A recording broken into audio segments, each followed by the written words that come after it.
Hi students, we're gonna discuss the CA Inter paper number 2 on what? Laws May 2024 में जो आया. My humble request will be जिनके paper चल रहे हैं वो इस वीडियो को मत देखिएगा ताकि बिना मतलब में अपना समय नष्ट ना करें, अगले पेपर की क्या करें, तैयारी करें. नेचुरल है, जिन बच्चों ने आगे अपियर करना है उनमें क्यूरियोसिटी रहती कैसा पेपर आया, जितनी तैयारी हमने कर ली है उसके हिसाब से क्वेश्चन कैसे आए. So I am discussing this entire paper, एक एक क्वेश्चन विद देयर सॉल्यूशंस. पहली बात, प्रश्न ये निकल गया था पेपर कैसा था सर. अगर मैं पेपर का थोड़ा एनालिसिस करूं जो आप देखेंगे आपको समझ में आ जाएगा. मैं कहूंगा पेपर लेंथी था और उसकी वजह क्या है, क्योंकि जो सब्जेक्टिव पेपर है उसमें क्या आते हैं सब पार्ट्स में 2 मार्क्स के क्वेश्चन काफी थे, 2 नंबर के. वैसे ही आप सारे जानते हैं 30 नंबर का पेपर क्या रहता है, ऑब्जेक्टिव रहता है. लेकिन अगर आप सब्जेक्टिव में भी 2-2 नंबर के प्रश्न डाल देंगे, यहीं से आप सोच सकते हैं कि पेपर क्या हो गया, लेंथी हो गया, अच्छा खासा लेंथी हो गया पेपर, राइट. और 2 तो है ही है, साथ में 3 नंबर के भी क्वेश्चन काफी थे. व्हाट हैपेंस इज क्वेश्चन का साइज बड़ा है एंड प्रोबेबली आंसर का साइज में भी क्या हो, छोटा हो, जब हम बात करते हैं 2 नंबर के प्रश्न की. तो मुझसे जो बच्चों ने डिस्कस किया, खास करके अगर मैं बच्चों की बात करूं तो थोड़ा कईयों का राइटिंग स्पीड क्या होता है, स्लो होता है. और जनरली बहुत सारे बच्चे ऐसे होते हैं जो क्लास में ऑब्वियसली जो मुझसे पढ़ते हैं टेस्ट नहीं देते हैं या कहीं भी पढ़ते हैं. तो इससे क्या है, आपकी टाइम मैनेजमेंट में क्या आ जाती है, दिक्कत आ जाती है. जैसे एक बच्चे ने कहा सर मेरे को 100% आता था लेकिन मैं 10 नंबर का लिख नहीं पाई. अब मैं ये तो नहीं कह सकता आईसीआई को कहें आपके लिए 5 घंटे का पेपर बना दें, वो आपको अंडर स्ट्रेस डालेंगे ही डालेंगे. तो इसलिए जिन विद्यार्थियों का आगे पेपर होना है, ये डिस्कशन उनके लिए नहीं है मेन, जिनका पेपर हो गया है. किसके लिए है, जिनका होना है, वो जो तैयारी कर रहे हैं, वो जो जौन से भी पैराडाइज में बैठे हैं, जो भी सोच रहे हैं वो थोड़ा धरती पे आ जाए, राइट. पहला प्रश्न ऑब्वियसली कंपलसरी होता है, उसका ए पार्ट आप देख रहे हैं कितने मार्क्स का है, 5 नंबर का है. बताया गया कंपनी की इक्विटी शेयर कैपिटल, और यहां देखिएगा 2 क्लासेस आपको नजर आ रही हैं. क्लास 1 में क्या दिख रहा है, 1 वोट है 1 शेयर के पीछे. लेकिन क्लास 2 में क्या दिख रहा है, 1 वोट है किसके पीछे, 5 शेयर के पीछे. तो आप पढ़ के आते हैं सेक्शन नंबर 43 में टाइप्स ऑफ शेयर्स, उसी में रूल नंबर 4 में आप पढ़ते हो डीवीआर, डिफरेंशियल वोटिंग. तो ऑब्वियसली क्योंकि हम देख ही रहे हैं, क्योंकि दोनों ही कैटेगरी किसकी हैं, इक्विटी की हैं, लेकिन वोटिंग राइट्स क्या है, अलग अलग है. अब कंपनी क्या कर रही है, at the time of issue company ने सारी कंडीशंस फुलफिल की हैं related to the issue. Company क्या करना चाहती है, ये है प्रश्न. आप वेरी करना चाहते हैं अपने क्या, वोटिंग राइट्स. तो वोटिंग राइट्स कंपनी क्या कर रही है, चेंज कर रही है, राइट. वैसे देखिए आप वोटिंग राइट के ऊपर सेक्शन नंबर पढ़ते हैं 47, लेकिन यहां बात किसकी हो रही है, वेरी करने की. तो वेरी पे हम सेक्शन कौन सा पढ़ते हैं, 48. तो कहता है कंपनी वेरी कर रही है किसके, क्लास 2 इक्विटी शेयर के, जिनके पास क्या था, 1 वोट था, किसके बदले, 5 शेयर के बदले. और अब आप क्या करना चाहते हैं, 1 वोट देना चाहते हैं फॉर एवरी 10 शेयर्स. तो दैट मीन्स स्वाभाविक है आप वोटिंग राइट उनके और क्या कर रहे हो, कम कर रहे हो.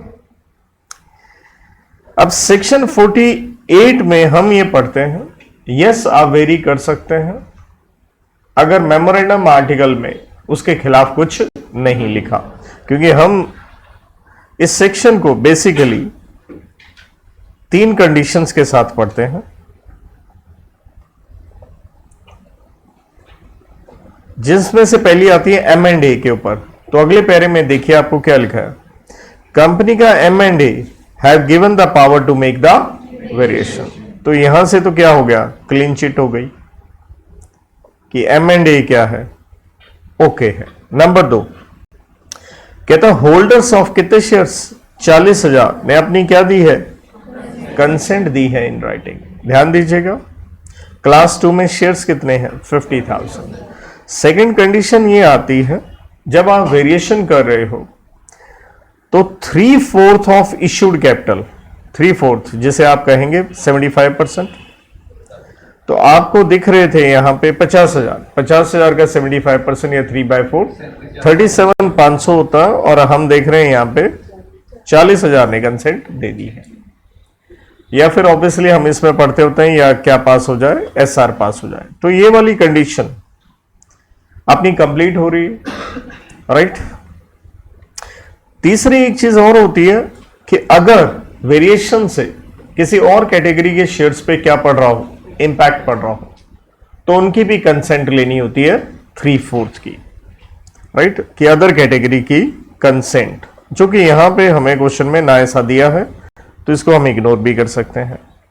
अब ध्यान दीजिए 50,000 में से 40,000 ने हां कहा, तो ना किसने कहा, आपके सामने है। डिसेंटिंग कितने हैं, 4,500 इक्विटी शेयर्स। वैसे टोटल देखा जाए तो कितना बन गया, 10,000। 10,000 कौन है, जिन्होंने अप्रूवल नहीं दिया। और ये क्या कह रहा है, आउट ऑफ डिसेंटिंग, मतलब 10,000 में से कितना, 4,500 अपील करना चाहते हैं, अप्लाई करना चाहते हैं, किसके खिलाफ, कि वेरिएशन के खिलाफ ट्राइब्यूनल में आप अपील करना चाहते हैं। सो देखिए हम ये पढ़ते हैं कि ट्राइब्यूनल में आप अपील कर सकते हैं, लेकिन उसके लिए कंडीशन क्या पढ़ते हैं हम, कि भैया अप्लाई करें कम से कम कितने, 1/10 किसका, डिसेंटिंग शेयर होल्डर का। तो डिसेंटिंग 10,000 है, तो उसका 1/10 तो आप समझ ही गए, 1,000 हो गया। और यहां लिमिट कितनी है, 4,500। क्लियर है। तो ये कंडीशन हमारी क्या हो जाती है, पास हो जाती है, और आपको अप्लाई करना होता है 21 डेज के भीतर। लेकिन इस तरह का हमें कोई डेट्स में क्वेश्चन दे नहीं रखा है। अब प्रश्न क्या पूछा है, whether the company can change the rights. तो मैंने 3 कंडीशन जैसे बताई थी, उसके हिसाब से क्या हो रहा है, यस कंप्लायंस हो रहा है। क्या डिसेंटिंग अप्लाई कर सकते हैं, यस, क्योंकि उसकी भी कंडीशन क्या हो रही है, फुलफिल हो रही है।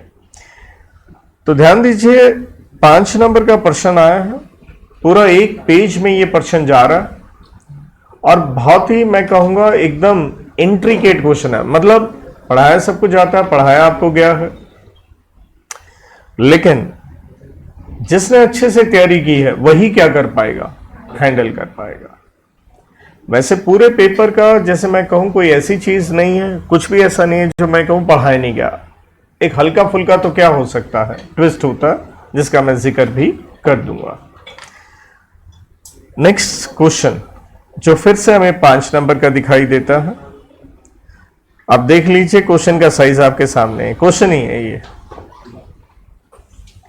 तो इंस्टीट्यूट अंडर क्या लेके आता है, स्ट्रेस लेके आता है। इसलिए जिनका पेपर अभी होना, मैं बार बार ये कहता हूं क्लास में रेगुलर होना जरूरी है, टेस्ट देने जरूरी है, और जितने आपको मैं प्रश्न करवाता हूं सारे करने क्या है जरूर, एक भी क्वेश्चन स्किप नहीं होना चाहिए। वहीं से तो क्या निकल के आता है, कॉन्फिडेंस। कहता है कंपनी का रजिस्टर्ड ऑफिस हैदराबाद में है, ठीक है जी, राइट। कंपनी की क्या है, 2 ब्रांचेस हैं, एक भारत में है दिल्ली में, और एक कहां है, हिंदुस्तान के बाहर है, लंदन में। कहता अकाउंटिंग ट्रांजैक्शंस जो हो रही हैं ब्रांच की का are recorded and all books are maintained कहां, ब्रांचेस में। तो स्वाभाविक है ब्रांच की बुक्स कौन बनाएगा, ब्रांच बनाएगा। कहां रखेगा, अपने पास रखेगा।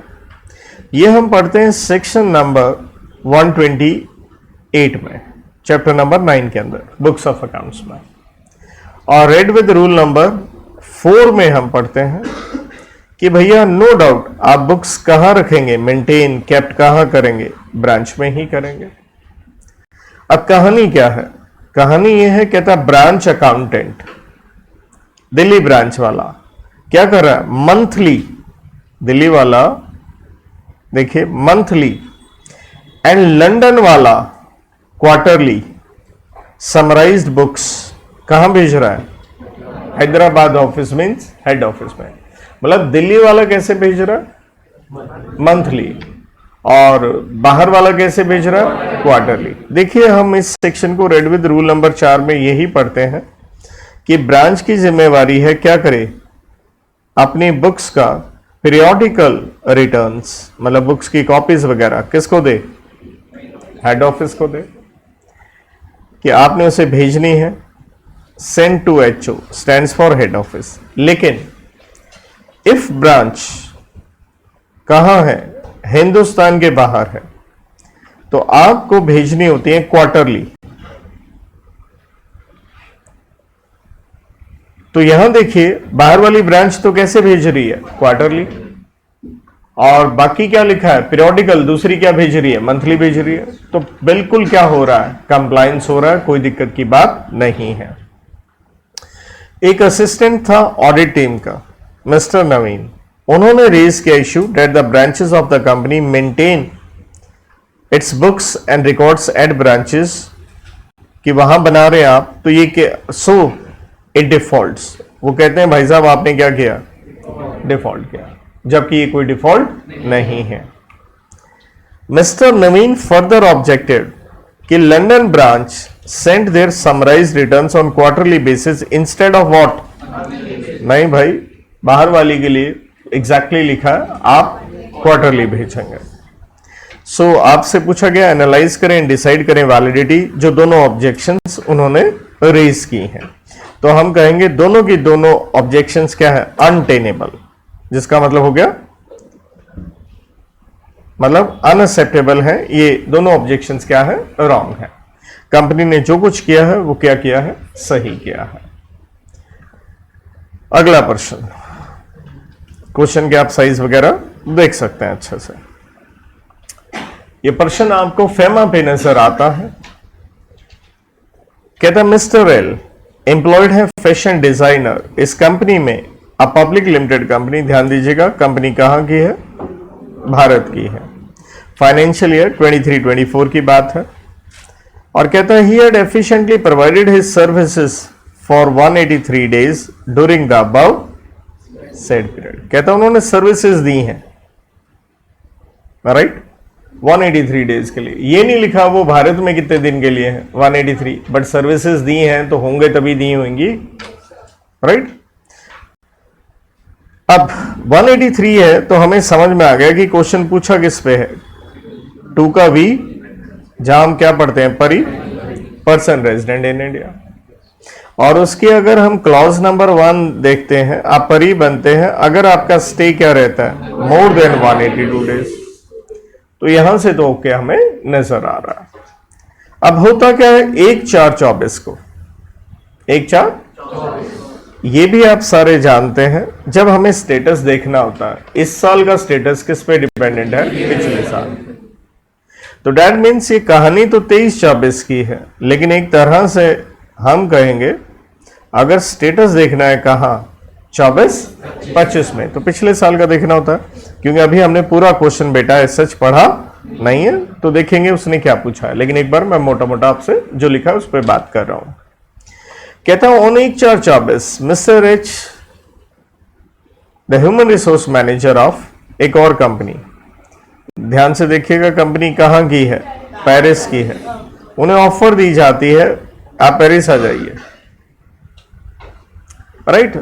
और 2 अप्रैल को ही आप सामने देख रहे हैं 24-25 2 अप्रैल को वो कहां चले गए, भारत छोड़ गए हैं। तो हमने क्लियर कहा था आपका स्टेटस क्या हो जाता है, चेंज हो जाता है, स्टेटस चेंज। एक साल में कई आपके स्टेटस हो सकते हैं, तो इस डेट को आपका स्टेटस क्या हो गया, चेंज हो गया। आप किसके लिए बाहर चले गए, एम्प्लॉयमेंट के लिए। तो हमने क्लियरली पढ़ा था, एक्सेप्शन लग गई। अब ये वाली क्लॉज से आप PRI नहीं बनेंगे। Is that okay? तो दैट मीन्स यहां पे आंसर चेंज होके क्या हो गया? आप बन गए पराई, PROI। 2W में आप पढ़ते हैं इसे। अब होता क्या, इसी साल रादर इसी महीने आपके सामने है 30/4/24 को क्या हुआ? ही फ्लू बैक टू इंडिया। कितने दिन के लिए? 10 दिन के लिए। फैमिली फंक्शन था मनाली में। देखा जाए तो ये क्या बन चुके हैं? पराई बन चुके हैं। लेकिन भारत में किसके लिए आए? फैमिली फंक्शन के लिए आए। तो मुझे बताइए इनका स्टेटस क्या रहेगा? पराई ही रहेगा। तो यही पूछा ऑन हिज रिटर्न 30/4 को, बताइए स्टेटस क्या है? तो आंसर क्या हो गया? पराई। दूसरी बात, in case instead of what? Vocation. अब वो परमानेंट पेरिस छोड़ के भारत में किसके लिए आ गए? एम्प्लॉयमेंट के लिए आ गए। तो उनका स्टेटस क्या बन जाएगा? PRI बन जाएगा। Is that okay? तो ये प्रश्न आया था भाई कितने नंबर का? 4 नंबर का। बस थोड़ा सा बच्चे को घुमाने के लिए उन्होंने वर्ड क्या डाल दिया कि सर्विसेज रेंडर करी हैं कितने दिन के लिए, ये नहीं लिखा स्टे इन इंडिया। तो हल्के फुल्के तो ICI हर बार एग्जाम में क्या करेगा? कुछ तो ट्विस्ट लेके आएगा। अगला प्रश्न, क्वेश्चन नंबर 2, क्योंकि पहला प्रश्न क्या रहता है? कंपलसरी रहता है और स्वाभाविक है वाक्यों में एक क्वेश्चन की क्या मिल जाती है? चॉइस। पूरा एक आप छोड़ सकते हैं। तो 2 का ये 5 नंबर का प्रश्न है। लेकिन आप गौर से देखिए क्यों पेपर लेंथी है, ये वजह है। 5 नंबर में उसने कितने प्रश्न पूछ लिए? 3 पूछ लिए। भाई साहब 2 नंबर से भी कम हो गया। क्लियर? तो आपसे पूछा गया है कि बताइए कौन सा रेजोल्यूशन चाहिए एंड बताइए कितने मैक्सिमम नंबर ऑफ पर्संस हो सकते हैं जिसको हम क्या कर सकते हैं? Private placement. तो यहां से समझ गए प्रश्न किस पे है? सेक्शन 42 पे है, राइट? चैप्टर नंबर 3 में सेक्शन 42 पे है। और प्राइवेट प्लेसमेंट का हम पढ़ते हैं रेड विद रूल नंबर 14। तो प्राइवेट प्लेसमेंट करनी होती है, उसके लिए रेजोल्यूशन क्या चाहिए होता है? स्पेशल रेजोल्यूशन चाहिए होता है। नो डाउट कुछ एक्सेप्शनल सिचुएशन है जहां BR से भी काम चलता है, लेकिन मोटा मोटा क्योंकि वो डिटेल में वो गया ही नहीं क्वेश्चन में, तो स्ट्रेट में आंसर यहां क्या है हमारे लिए? ऐसा। और मैक्सिमम लोग जो हो सकते हैं वो कितने हो सकते हैं? 200 प्राइवेट प्लेसमेंट में एक फाइनेंशियल ईयर में, जबकि एक्ट में लिखा हुआ है 50 की लिमिट। और obviously read with what rules, तो लिमिट क्या निकल के आती है? 200 की। अब देखिए 5 नंबर का प्रश्न, अगर पहले प्रश्न को हम आप 1.5 नंबर कहें, 1.25 नंबर कहें, तो उसमें कितनी बातें हैं? 2। दोनों आती हैं पूरे नंबर मिलेंगे, वरना स्वाभाविक है कुछ भी नहीं मिलेगा।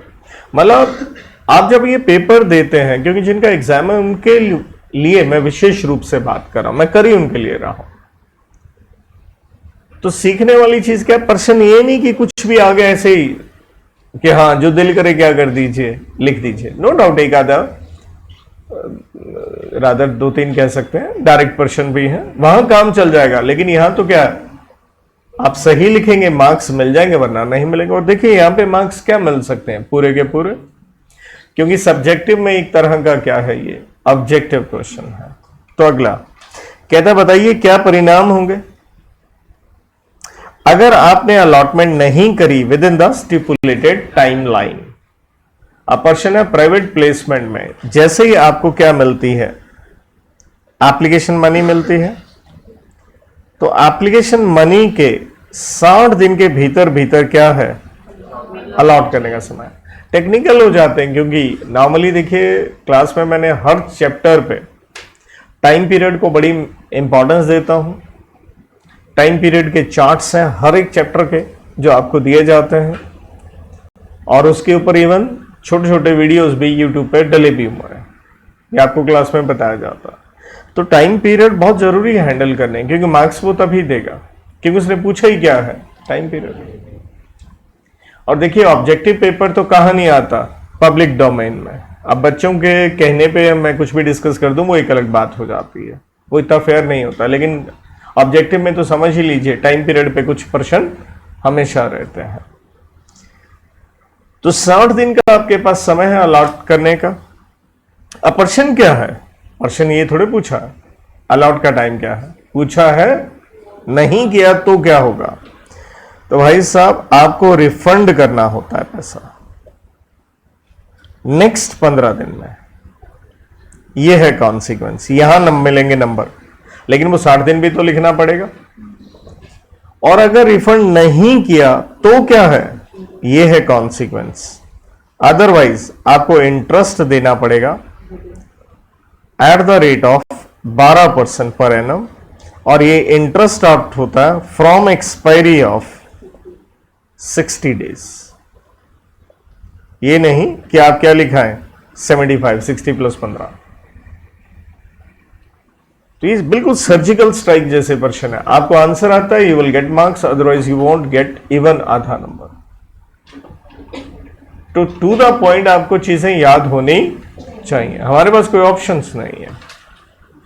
तीसरा हिस्सा देखिए, कहता अगर शेयर्स अलॉट हो गए within the requisite time, when company can start utilising the funds. आप पैसा कब यूटिलाइज कर सकते हो। यूटिलाइज करने की देखिए दो कंडीशंस आती हैं। देखिए पहली बात, आप यूटिलाइज नहीं कर सकते हैं जब तक क्या ना हो जाए अलॉटमेंट, जब तक क्या ना फाइल हो जाए रिटर्न ऑफ अलॉटमेंट। एक तो अलॉट कीजिए, उसके बाद क्या फाइल कीजिए, रिटर्न ऑफ अलॉटमेंट फाइल करें। स्वाभाविक है आप समझ गए होंगे किसके पास करें, ROC के पास।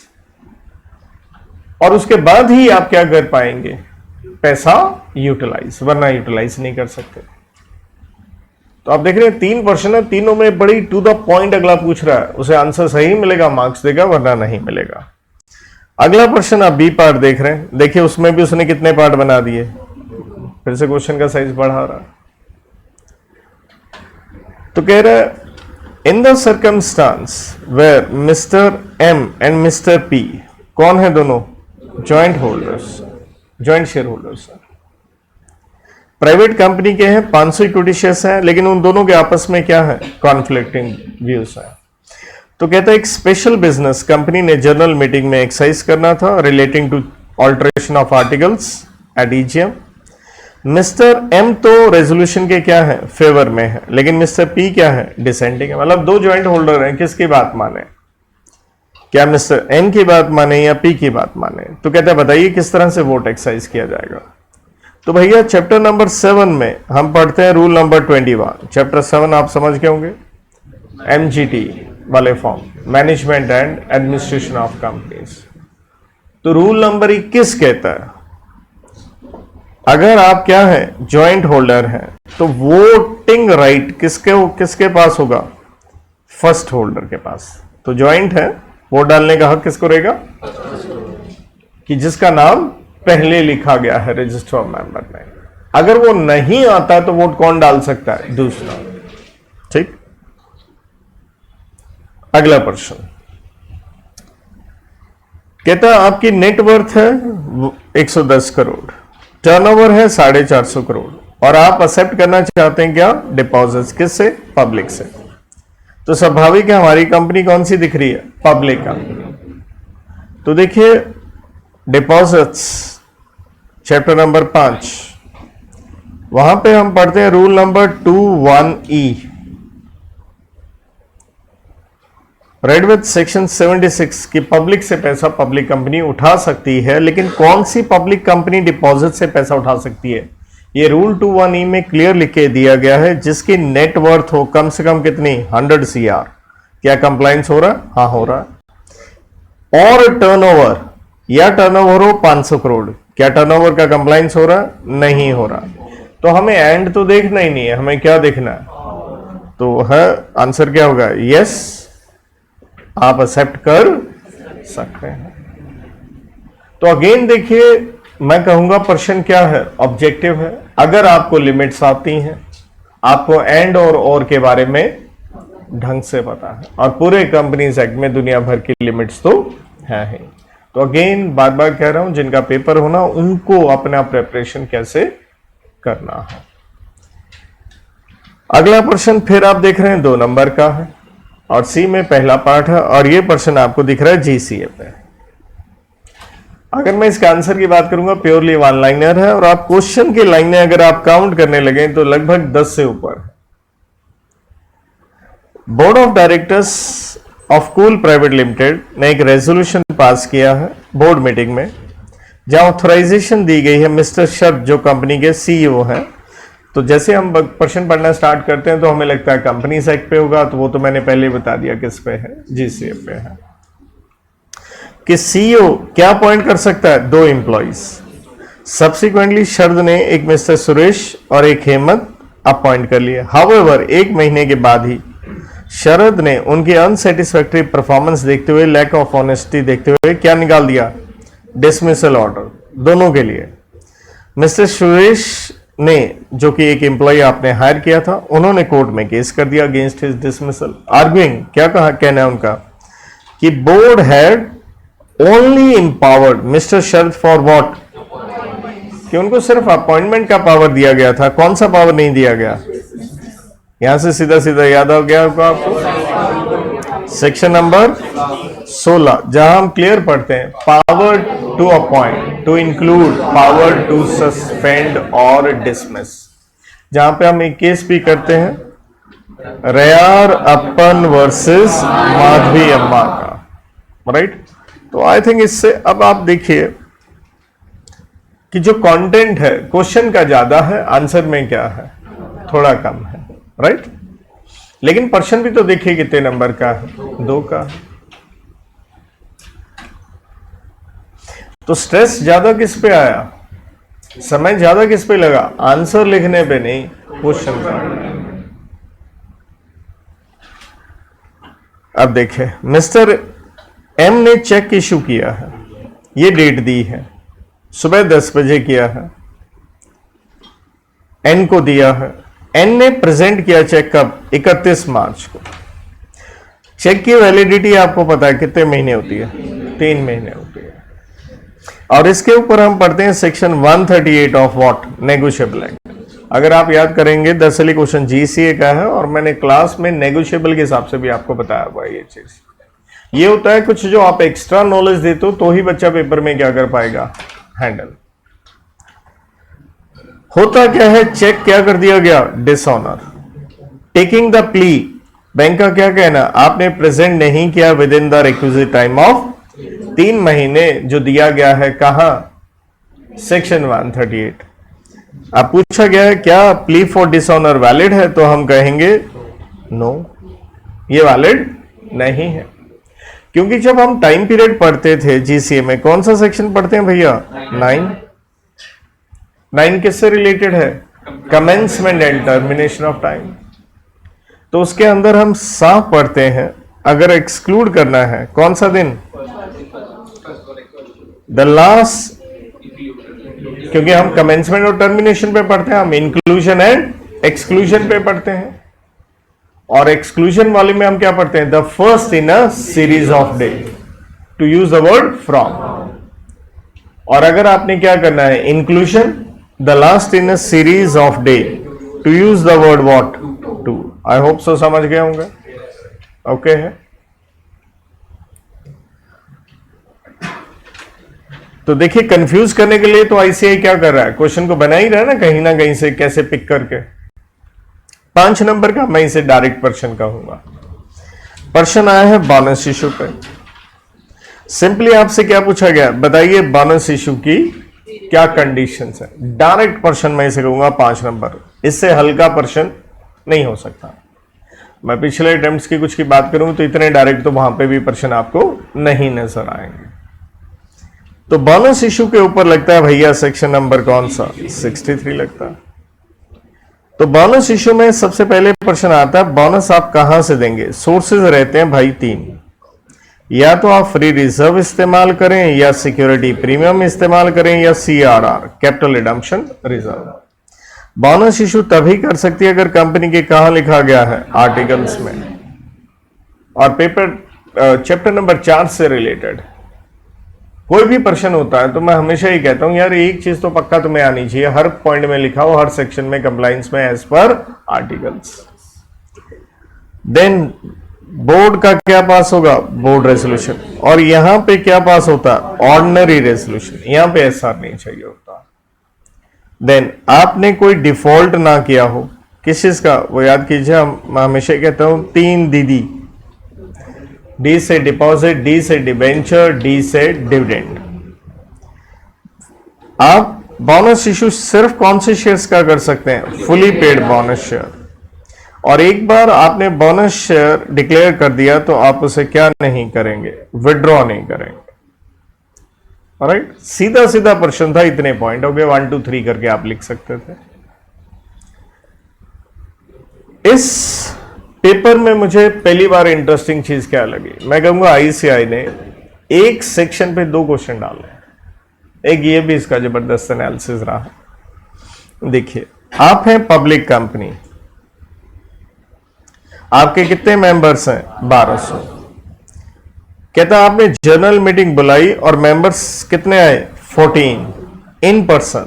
तो क्वेश्चन बना सेक्शन 103, जिसे हम क्या कहते हैं, quorum फॉर जनरल मीटिंग, जिसका मतलब है मिनिमम मेंबर्स कितने हो, जहां हम 3 लिमिट पढ़ते हैं। तो 1200 मेंबर है, हम कौन सी लिमिट में आ गए, 1000 से ज्यादा एंड अप टू 5000।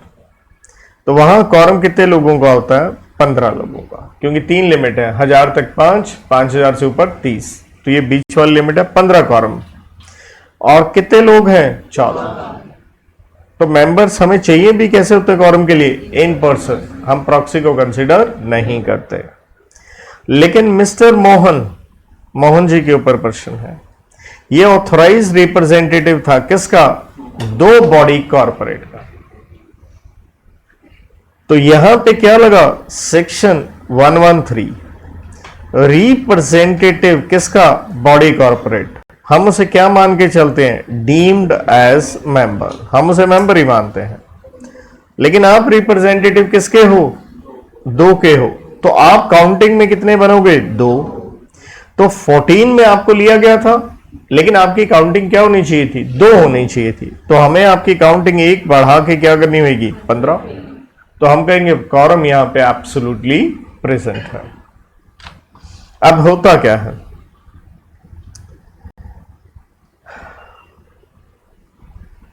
कहता श्याम एक इंपॉर्टेंट मेंबर था और वो क्या है, मीटिंग में से एब्सेंट है।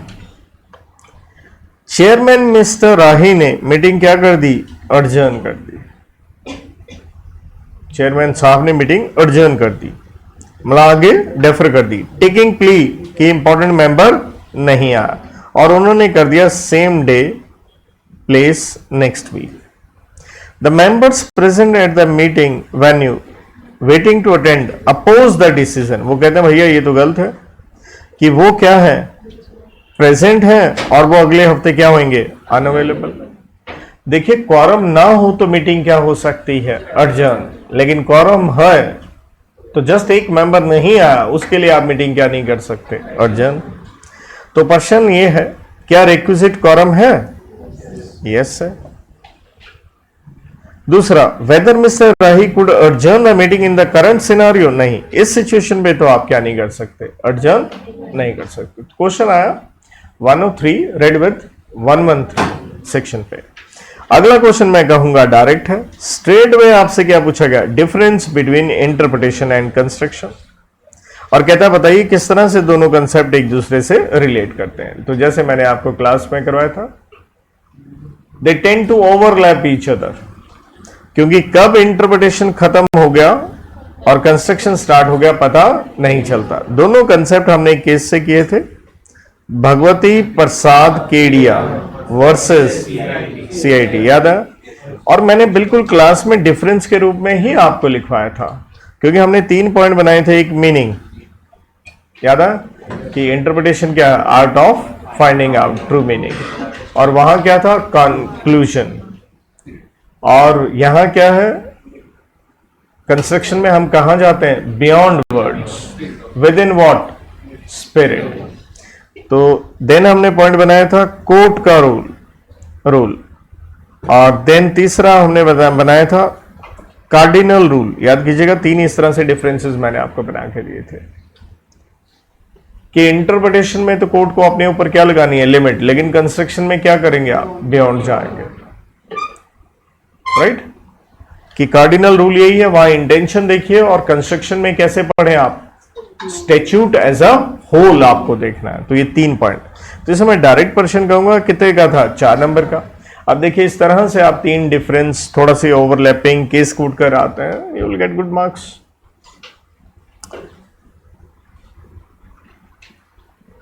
नेक्स्ट क्वेश्चन, इसे मैं थोड़ा इंटरेस्टिंग कहूंगा, यहां पे कुछ इंटरप्रिटेशन भी बनती है। कहता है आप लिस्टेड कंपनी है, बिजनेस थोड़ा रिकवरी मोड पे है, बोर्ड ने रिकमेंड किया है, क्या दे दीजिए, डिविडेंड 50 लाख रुपए का, और आप 8 साल के बाद डिविडेंड दे रहे हैं। लेकिन समस्या क्या है, डिविडेंड 50 लाख का देना है, लेकिन प्रॉफिट्स तो क्या है, इनएडिक्वेट है। Thus, the dividend thus proposed is to be met partially out of current year profit 16 lakh है, तो हमारे पास कमी हो गई 34 लाख की। लेकिन कंपनी के पास क्या है, एक्यूमुलेटेड प्रॉफिट्स है, clear, during the past 8 years कितने के हैं, काफी अच्छे खासे हैं, और ये प्रॉफिट्स कितना है, 25% ऑफ शेयर कैपिटल है, राइट? तो ऑब्वियसली हम यही पढ़ते हैं कि आप डिविडेंड दे सकते हैं करंट ईयर प्रॉफिट में से, प्लस किस में से दे सकते हैं, एक्यूमुलेटेड का मतलब क्या हो गया, पास्ट ईयर प्रॉफिट्स में से दे सकते हैं, राइट? हाँ, एक चीज है, प्रॉफिट्स क्या है, इनएडिक्वेट है, लेकिन हम ये भी एक चीज पढ़ते होते हैं कि पास्ट अगर प्रॉफिट्स कम पड़े तो हम कहां से पैसा निकाल सकते हैं, रिजर्व्स में से। तो भैया यहां आपका लगता है क्या, सेक्शन नंबर 123, राइट?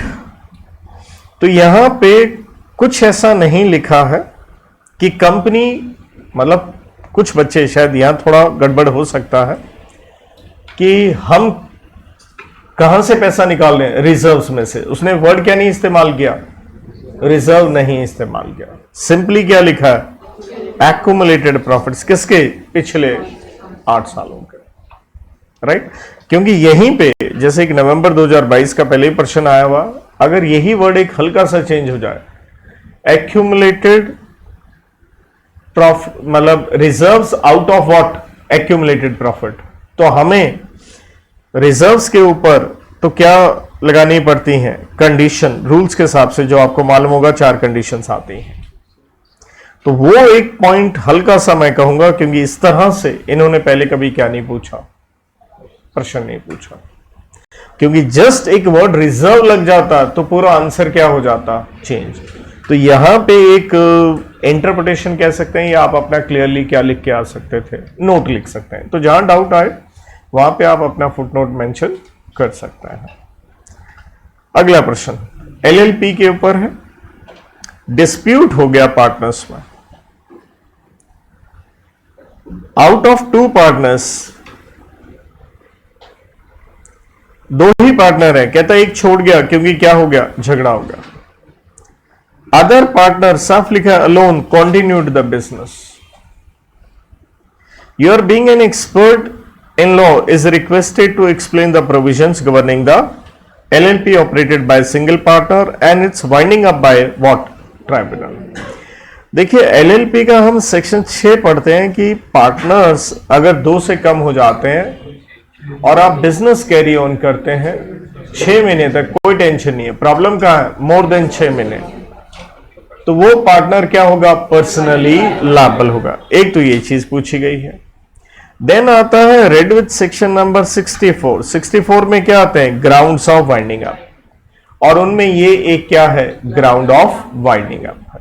तो सेक्शन 6 रेड विथ 64। अगला क्वेश्चन फिर मैं डायरेक्ट कहूंगा आईयूएस के ऊपर है, जनरलिया स्पेशली बस नॉन डेरोगेंट, जिसका मतलब है special rule to prevail over what, general rule. कि भैया स्पेशल रूल किसके ऊपर प्रिवेल करेगा। ये हम कहां पढ़ते हैं, देखिए प्रश्न 4 नंबर का है। हम पढ़ते हैं हार्मोनियस कंस्ट्रक्शन, जहां हम कहते हैं अगर कोई कॉन्फ्लिक्ट है तो भैया हमें उस कॉन्फ्लिक्ट को क्या करना है, हमें किसी भी प्रोविजंस में अगर कॉन्फ्लिक्ट है तो उनको डेड लेटर नहीं बनाना, हमें उन्हें क्या करना, हार्मोनाइज करना। लेकिन अगर हार्मोनियस कंस्ट्रक्शन क्या हो जाता है, फेल्स टू अप्लाई, तो किस तरह से हम फॉलो करें, तो हम कहते हैं special rule to prevail over. तो भाई स्पेशल रूल है तो उसको आप तवज्जो दीजिए। नेक्स्ट क्वेश्चन 5 नंबर का, आप लिस्टेड कंपनी है, आपकी पीयूसी बताई गई है 11 करोड़, टर्नओवर बताई गई है 100 करोड़। कहता कंपनी में क्या बनाई गई है, ऑडिट कमेटी। ऑडिट कमेटी जो हम पढ़ के आते हैं 177 में, और हर लिस्टेड कंपनी में बनानी होती है। कहता ऑडिट कमेटी ने रिकमेंड किया है, ऑडिट कमेटी ने रिकमेंड किया है, क्या रिकमेंड किया है,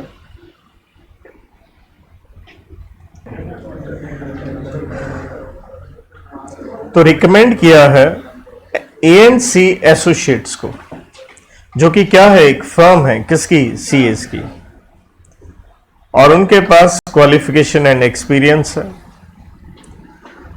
कहता है नेक्स्ट एजीएम कंपनी की ड्यू है इस डेट को, लेकिन ऑडिट कमेटी, देखिए क्वेश्चन में ऑडिट कमेटी है, रिकमेंड करती है किसको, बोर्ड को रिकमेंड करती है कि हाँ जी आप इसको क्या अपॉइंट कर लीजिए, एएनसी एसोसिएट्स को ऑडिटर।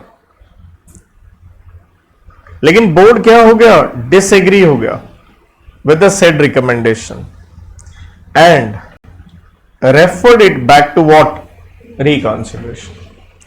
तो देखिए हम यहां पढ़ के आते हैं section number 139 appointment of auditor, और एग्जैक्टली कहें रेड विद रूल नंबर 3 के साथ हम इसे पढ़ते हैं।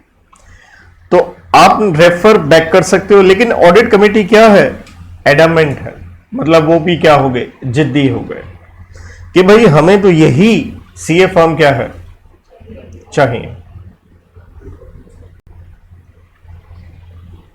तो अब आपसे क्या पूछा गया है, the course of action for board of directors to resolve the deadlock. अच्छा ये क्वेश्चन देख लीजिएगा 5 नंबर का है। What would be your answer if the situation was that of filing of casual vacancy of auditors? तो पहली बात हम इसे रिजॉल्व कैसे करेंगे, तो सिंपल सी बात है, बोर्ड रिकॉर्ड करेगा रीजंस, किस चीज के, कि क्यों उन्हें ऑडिट कमेटी की रिकमेंडेशन क्या नहीं है, पसंद नहीं है, क्यों ऑडिटर पसंद नहीं आया, और ये अपनी क्या देगा, ऑन रिकमेंडेशन देगा, किसको देगा, मेंबर्स को। Why we are talking of members, obviously आप सारे जानते हैं ऑडिटर कहां अपॉइंट होता है, एजीएम में अपॉइंट होता है। कौन अपॉइंट करते हैं, मेंबर्स अपॉइंट करते हैं, right. Then the steps to be taken by the board for appointment of auditors in case there was no requirement of audit committee। अगर ऑडिट कमेटी नहीं होती कंपनी में तो सीधा आंसर होता है बोर्ड क्या करेगा, रिकमेंड करेगा, किसको रिकमेंड कर देगा, मेंबर्स को। वरना क्या है, 3 टायर सेटअप है, audit committee to board, board to what, members.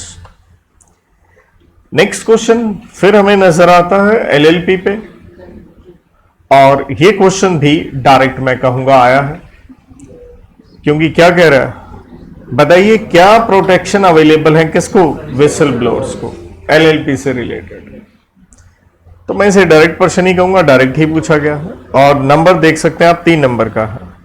तो इस पे हम पढ़ते हैं सेक्शन 31। अगर आप विसल ब्लोअर हो तो कंपनी में गड़बड़ है तो उसको आपने क्या किया, डिस्क्लोज किया है। तो यहां पे कोर्ट या ट्राइब्यूनल, कोर्ट या ट्राइब्यूनल क्या कर सकता है, आपकी पेनल्टी जो है रिड्यूस या क्या कर देगा, वेव कर देगा। कौन है विसल ब्लोअर? ये देखिए पार्टनर भी हो सकता है और क्या हो सकता है, एम्प्लॉय भी हो सकता है।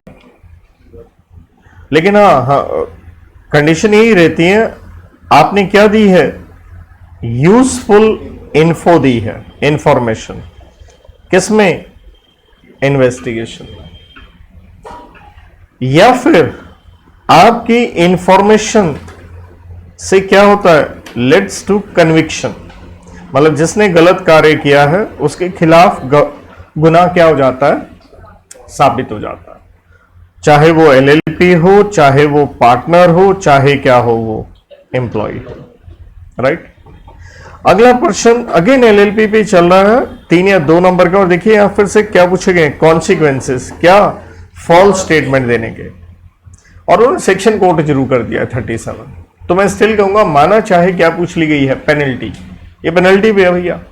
अब नॉर्मली बच्चों को पेनल्टी याद रखने में क्या आती है, दिक्कत। पूरे कंपनीज एक्ट में दुनिया भर की पेनल्टीज है, साथ में कहां है, एलएलपी में है। तो पहली बात, पेनल्टी लगती है एनी पर्सन पे,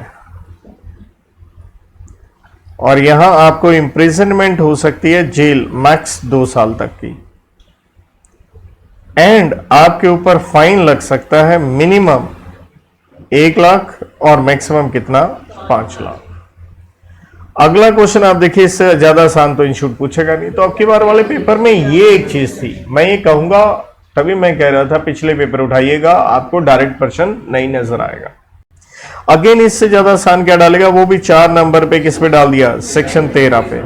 सब सेक्शन 1 में आप जेंडर जानते हो कि female, masculine to include females, feminine. और नंबर में हम क्या पढ़ते हैं, singular to include plural and vice versa. तो डायरेक्ट ऐसे ज्यादा आसान क्या होगा। नो डाउट हमने कई केसेस, कई सिचुएशन उस पर डिस्कस किया, आप लिख सकते हो। आखिरी प्रश्न, अगेन आप पब्लिक कंपनी है, आपकी पीयूसी बताई गई है और टोटल नंबर ऑफ मेंबर्स बताए गए, ध्यान दीजिएगा 3500। और बोर्ड ऑफ डायरेक्टर्स ने जनरल मीटिंग बुलाई है, डेट दी है, टाइम दिया है। और देखिए क्वेश्चन आपके सामने किसके ऊपर आ गया, कॉरम। यही मैं कह रहा था, रिपीट टेलीकास्ट, ये पहली बार देखा मैंने। तो क्वेश्चन 5 नंबर का है और किस पे आया है, 103 के ऊपर आया है। और जैसे मैंने पहले बताया था, 5000 तक मेंबर हो तो क्वारम कितना होता है, 15 का, राइट। कहते क्वारम प्रेजेंट नहीं था मीटिंग स्टार्ट होने के आधे घंटे तक। आधा घंटा क्योंकि हम इंतजार करते हैं, इसलिए मीटिंग क्या हो गई, एडजर्न। बिल्कुल ठीक है, बोर्ड की पावर है। नेक्स्ट वीक आप कर सकते हो, कर भी दिया, same day, time and place, venue. अब आपसे पूछा गया है 5 नंबर में 3 चीजें पूछ रहा है। What will be the fate, भाई क्या होगा अगर 2 members in present person were present at the adjourn. देखिए एडजर्न मीटिंग में एग्जैक्टली कहूं तो 103 का सब सेक्शन 3 लगता है। हम आधा घंटा तो इंतजार करते हैं, तो लॉ साफ क्लियर कहता है आधा घंटा इंतजार करने के बाद जितने भी मेंबर्स हैं, चाहे क्यों ना एक ही हो, तो क्या बन जाएगी, वैलिड क्वारम एंड मीटिंग। अब आपको 15 नहीं देखना। देन इन केस कहता हूं 6, 5, 23 16 मेंबर थे, but chairman due to what, unruly behaviour of some members. जैसे क्लास में भी कई बार आप देखते हैं बच्चे स्टार्ट हो जाते हैं, ये वही कह रहा है, अनरूली बिहेवियर। मीटिंग क्या कर दी उसने, एडजर्न। मतलब आप देख रहे हैं कारण क्या नहीं है, क्वारम की बात नहीं हो रही, किस वजह से एडजर्न हो रही है, डेडलॉक हो गया, मतलब काम ही नहीं हो रहा, कोई सुन ही नहीं रहा। और कहता है एडजर्न मीटिंग में सिर्फ कितने थे, 3 थे। What will be the fate of such adjourn meeting. तो आंसर फिर क्या रहेगा, सेम एज वन अबव। तो बिल्कुल आप एडजर्न कर सकते हो, क्योंकि वजह क्या होगी, क्वारम की वजह से क्या नहीं हो रहा, एडजर्नमेंट नहीं हो रहा। लेकिन ये चेयरमैन की क्या आती है, पावर आती है कि चेयरमैन साहब ऐसा कर सकते हैं। तीसरी situation, in case where such meeting was called by requisitionist under section 100 जो आप जानते हैं ईजीएम पे आता है। रिक्विजिशनिस्ट का मतलब होता है मेंबर, मेंबर्स ने ही मीटिंग बुलाई है और खुद ही नहीं आए, बताओ। तो खुद नहीं आए तो ये मीटिंग क्या हो जाएगी, डिसॉल्व, या कह लीजिए क्या हो जाएगी, कैंसिल हो जाएगी आधे घंटे के बाद। तो थोड़ा ट्विस्ट तो आईसीआई ने किया, माना 103 वाला क्वेश्चन रिपीट किया, लेकिन 103 में हम पढ़ते हैं एडजर्नमेंट की वजह क्या है, क्वारम पढ़ते हैं, हमने ये वजह पढ़ी ही नहीं है। Are you getting? सीधा सीधा लॉ में ऐसा 103 में नहीं लिखा, that is the twist factor. अगला प्रश्न, इनकम टैक्स अथॉरिटी 5 नंबर का है, उन्हें कुछ इंफॉर्मेशन मिलती है, मैनिपुलेशन हुई है अकाउंट्स में, इनकरेक्ट फाइनेंशियल पोजीशन दिखा रहे हो, और वो आपके अकाउंट्स क्या करना चाहती है, रीओपन। तो आपसे पूछा गया है प्रोविजंस बताइए रीओपनिंग की। तो पहली बात इस पे लगता है सेक्शन नंबर 130, और इसके लिए क्या करनी पड़ती है, आपको देनी पड़ती है एप्लीकेशन अगर रीओपन करना है। अगेन किसको, कोर्ट या ट्राइब्यूनल को। अब कोर्ट या ट्राइब्यूनल को दिखना चाहिए, वो ऑर्डर तभी देगा अगर उन्हें लगता है कि अकाउंट्स क्या है, फ्रॉडुलेंट मैनर में बने हैं, या फिर कंपनी के अफेयर्स क्या है, मिसमैनेज्ड है। तो यहां पे कोर्ट या ट्राइब्यूनल ऑर्डर दे सकता है रीओपन का। अगला प्रश्न है, आप अपने आप ही अपनी मर्जी से फाइनेंशियल स्टेटमेंट्स या बोर्ड रिपोर्ट डायरेक्टर्स रिवाइज करना चाहते हैं। तो बेटा जी इसके ऊपर सेक्शन चेंज हो गया, ये लग गया सेक्शन 131, क्योंकि 130 में हम पढ़ते हैं कंपल्सरी रिवीजन, क्योंकि अथॉरिटी ने अप्लाई किया है, यहां आप अपने आप करना चाहते हैं। तो अगेन आंसर सेम वैसे सही रहता है, आपको एप्लीकेशन देनी है,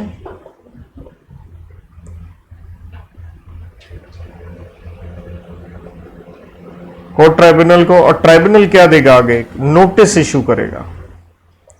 ये नोटिस देगा central government and income tax वालों को। रीजन, क्योंकि कंपनी अपनी मर्जी से अपनी एफएस क्या कर रही है, चेंज कर रही है, और इनको नोटिस दिया जाता है ताकि ये अपनी क्या दे सके, कोई रिप्रेजेंटेशन कि हाँ रिवाइज होना चाहिए या नहीं। अब अगला प्रश्न क्या है, बताइए कितने पिछले फाइनेंशियल ईयर के आप एफएस क्या कर सकते हैं, रिवाइज। सेम इसी सेक्शन पे है 131 में, तो आप कर सकते हैं पिछले कितने, 3 फाइनेंशियल ईयर, क्योंकि जिनका पेपर आगे है वो ध्यान रखिए 130 में कितने साल होते हैं, पिछले 8 साल, क्योंकि वहां कंपल्सरी रिवीजन है, यहां 3 साल रहता है। नेक्स्ट 3 नंबर का प्रश्न, कौन साइन करेगा ऑडिट रिपोर्ट। तो क्लियरली हम सेक्शन पढ़ते हैं 145, और 145 साफ कहता है साइन होंगे एज पर 142 का 2, जिसमें सिंपल मतलब है साइन कौन करेगा, सीए। इंडिविजुअल है तो वो करेगा, फर्म है तो वो पार्टनर्स करेंगे जो क्या है, चार्टर्ड। अब ऑडिट, और आगे क्या कहता है, and how the qualifications in the audit report, that means आपने अपनी ऑडिट रिपोर्ट क्या दी है, मॉडिफाइड, मतलब गड़बड़ है कुछ, क्वालिफाइड कंडीशनल रिपोर्ट दे रहे हो। कहता किस तरह से आपकी रिपोर्ट एजीएम में डेल्ट की जाएगी। तो सिंपल यही सेक्शन 145 साफ कहता है कि आपकी रिपोर्ट कहां पढ़ी जाएगी, रेड एट जनरल मीटिंग। उसी जनरल मीटिंग में 145 कहता है जो क्वालिफाइड पार्ट है, जो गड़बड़ वाला हिस्सा है, उसे पढ़ा जाएगा, और मेंबर चाहें तो वो पूरी की पूरी ये रिपोर्ट का इंस्पेक्शन कर सकता है। 2 नंबर का प्रश्न, तो पूछा गया है provisions relating to what, experts consent, किसके अंदर, प्रोस्पेक्टस में। लेकिन प्रोस्पेक्टस कौन इश्यू कर रहा है, by companies incorporated outside India. गलती ये हो जाती है, बच्चों से सोच लेते हैं क्वेश्चन आ गया चैप्टर 3 पे, क्योंकि चैप्टर 3 का नाम क्या है, पास, prospectus and allotment of securities, जबकि क्वेश्चन किस पे आया है, चैप्टर नंबर 22 पे, जो कि किससे डील करता है, फॉरेन कंपनीज। और फॉरेन कंपनीज के प्रोस्पेक्टस से रिलेटेड एक्सपर्ट की कंसेंट हम पढ़ते हैं कहां, सेक्शन नंबर 388 में। और अगेन मैं कहूंगा ये प्रश्न क्या आया है, डायरेक्ट है, 145 वाला भी लगभग आपको क्या दिख रहा है, डायरेक्ट, बट थोड़ा सा अनएक्सपेक्टेड जरूर नजर आता है कि यार 145 पूछ लिया, बाकी इतना कुछ था। भाई इंस्टीट्यूट कुछ ना कुछ तो डिफरेंट पूछेगा ही। तो 388 में एक्सपर्ट की कंसेंट कब डलती है प्रोस्पेक्टस में? अगर उसने अपनी राइटिंग में क्या दी है, कंसेंट दी है, और अपनी कंसेंट उसने क्या नहीं करी, विड्रॉ नहीं करी।